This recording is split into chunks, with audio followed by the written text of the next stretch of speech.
Hello, hello. We have One Piece chapter 990, an army of one. We are closing in on the big chapter 1000, which is very, very hard for me to get my head around, but there it is. 1,000 chapters of One Piece. This title page is quite endearing. Hang on tight. Mama told us our father is a clingy man who never gives up no matter how many times he's kicked. So Big Mom had to respect him, if just for that even though he was kicked out of the house, even though he was abandoned as soon as he had fathered those children, that he kept trying. He was too clingy. He tried to get back in. This is meant as an insult. But years and years and years and years later, his daughters remember this quality of him, and when they see this unknown man kicking and struggling and swimming to catch up with their boat, they know this must be our papa. Nice, nice. Okay. So what is going on here? Did I run next secret tree so I could escape? Kyoshiro is in disguise.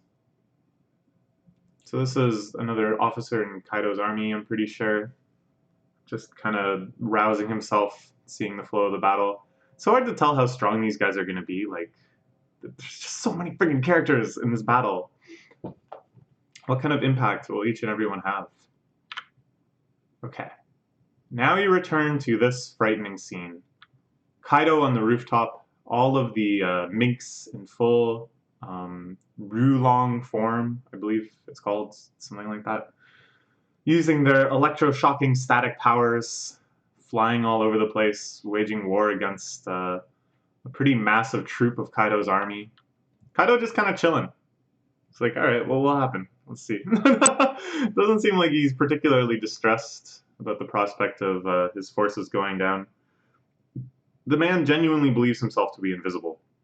He jumps off Sky Islands because he's bored. He's taken down entire battleships by himself. It's not really registering to him that he might actually be in danger here.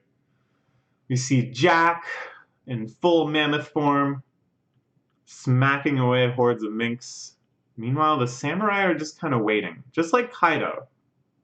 They're waiting for the chance for the battle to clear a path for them. But until then, they'll just chill. Ooh! We get to see the Cat Viper and Dogstrom in their full, what's it actually called? Suilong? Rulong? Something like that? Some sort of like moon dragon, some sort of dragon form. Okay. Those guys were already pretty terrifyingly strong. We never got like a full sense of their exact power level relative to everybody else, but everything suggests that they're on the tier of the other samurai, maybe even beyond, who knows, and then powered up by the full moon. Could be pretty crazy. Okay, meanwhile, we have the Straw Hats, all reunited at last, including Jinbei, trying to make their way up to the roof so they can join the battle. But a lot of extremely strong forces in Kaido's army stand in their way. Definitely all the prisoners from Udon. What happened to the excavation camp? Isn't that your job, buddy? I'm not gonna blame you. You were worthless from the start. Okay. Higashino is in chaos now. You join this group by choice. If you're gonna betray them, now's the time. That's right. Hawkins was on this island too. I kind of forgot. Hawkins was just like chilling the whole time. Everybody's just chilling. So many characters that are yet to really make their move. Hawkins got involved for a bit, and then kind of seemed like he was waiting to hedge his bets, maybe trying to work out some prediction matrix that would guarantee his best success. 1%. Chances of a certain man surviving until tomorrow. 1%. Sucks to be him. Okay. So you know the situation has changed. There are 5,000 intruders upon our feast for 30,000. Biggest disaster in the history of Onigashima. So these are all the what are these guys called? The numbers? No, the Tobi-Roppo. Yeah, the numbers are the big monsters. These are the Tobi-Roppo. Internal power struggle is on hold. Capturing Master Yamato will no longer earn you the right to challenge one of the lead performers.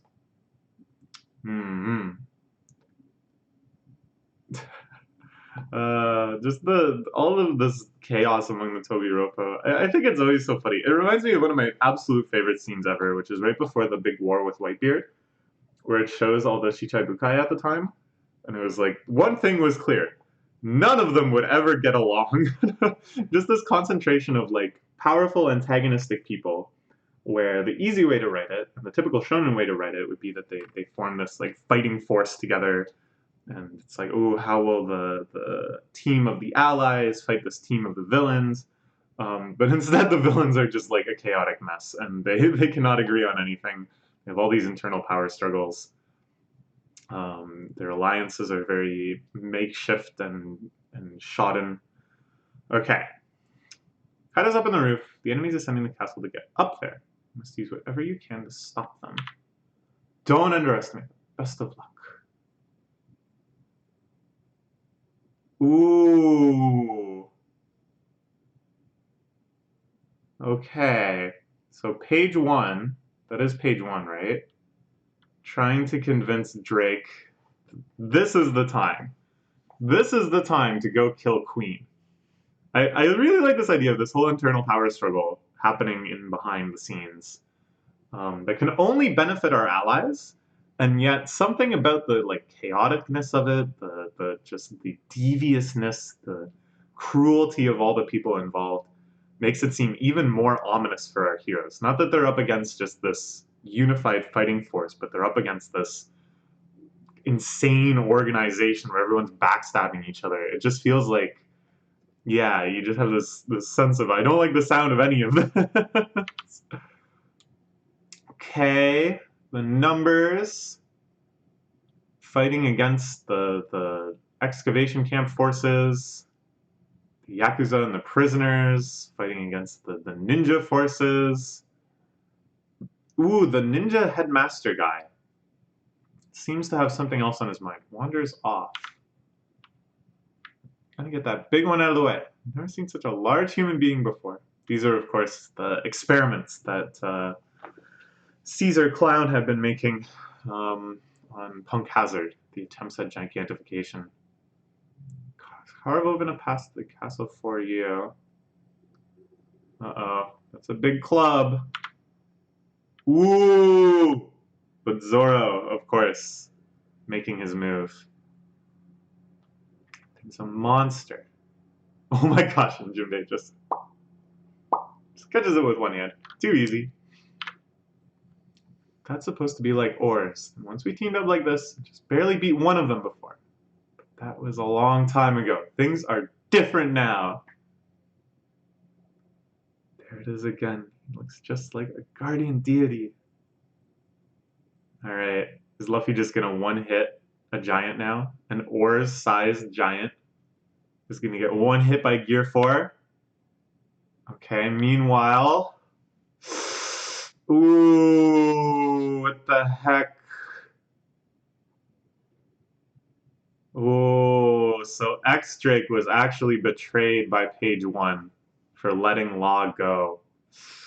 Hawkins also supporting this double cross, this reveal. Embarrassment that this guy was ever among our ranks. Yeesh. What are you up to? You're a group. Who are you? Is Drake still a super duper undercover Navy man? Is that what this is building to? Oh, I don't know. Planning on torturing him, but... Okay, so he escapes. Is there any way back to the Navy? Okay, that comes later. Maybe he still is loyal to the Navy this whole time? I don't know. Okay. He cuts down one of the Excalibur while Luffy punches another one out. Yeah, and he thinks of Kobe. Thinks of Kobe praising Luffy. From Tobiropo. Why did he attack the giant? For reasons I cannot say now, I am an army of one. Please let me fight on your side. Huh? Alright, alright. Good, fun. We'll see what happens next. Looks like it's on break next week. Next chapter not until September 27th. But, yeah. Big chaotic energy in this whole adventure. Let's see. We'll see what happens next. Alright.